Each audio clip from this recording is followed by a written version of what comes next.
আজ হুগলি লোকসভা কেন্দ্রে তৃণমূল কংগ্রেস প্রার্থী রচনা বন্দ্যোপাধ্যায় হুগলি জেলা শাসক মুক্তা আর্য কাছে লোকসভা নির্বাচনের মনোনয়নপত্র জমা করলেন। এর পাশাপাশি আরামবাগ লোকসভা কেন্দ্রে তৃণমূল কংগ্রেস প্রার্থী মিতালি বাগ ও তার মাকে সঙ্গে নিয়ে মনোনয়নপত্র জমা দিলেন।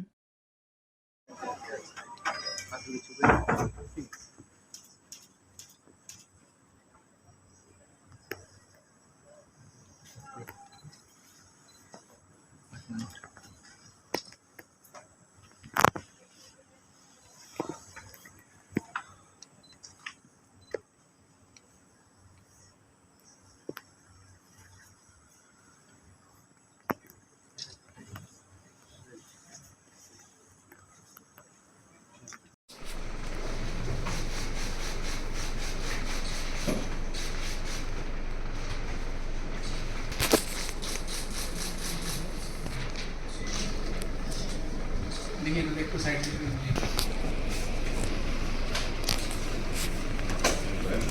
ভাই আমার লোক দিয়ে দাও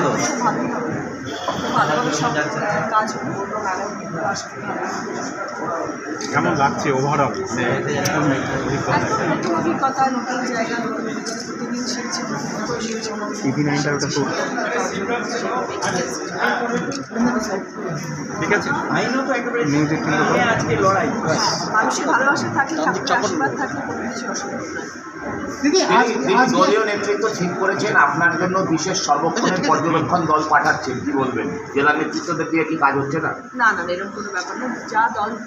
যা দল হবে, যা দল চিন্তা করে আমি দলের সঙ্গে আছি। যেটা ভালো বুঝবেন দিদি, সেটাই দিদি করছি। কবে আসছেন তারা?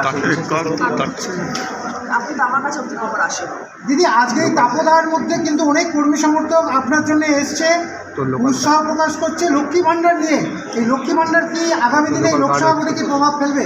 নিশ্চয়ই প্রভাব ফেলবে। অলরেডি প্রভাব ফেলে দিচ্ছে সারা পশ্চিমবাংলায়।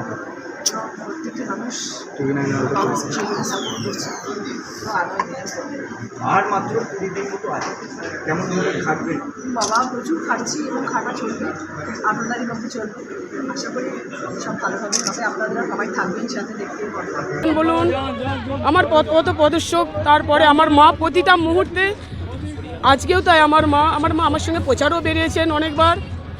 আজকেও আমি আমার মাকে সাক্ষী রেখে, সূর্য দেবতাকে সাক্ষী রেখে, জনতা জনার্দনকে সাক্ষী রেখে, জেলার প্রেসিডেন্টকে সাক্ষী রেখে আজকে আমি নমিনেশন করব। আমার কুলগুরু দেবতা, কুলগুরুকে প্রণাম করে আমি প্রথমে রামকৃষ্ণ সারদা মঠে গিয়ে ওখানে পুজো দিয়ে বাবাকে প্রণাম করে আশীর্বাদ নিয়ে, মাকে প্রণাম করে, আমার গুরুজনদের প্রণাম করে, ঈশ্বর নামে শপথ গ্রহণ করে আমি নমিনেশন করব। কি মনে করছেন কি হবে?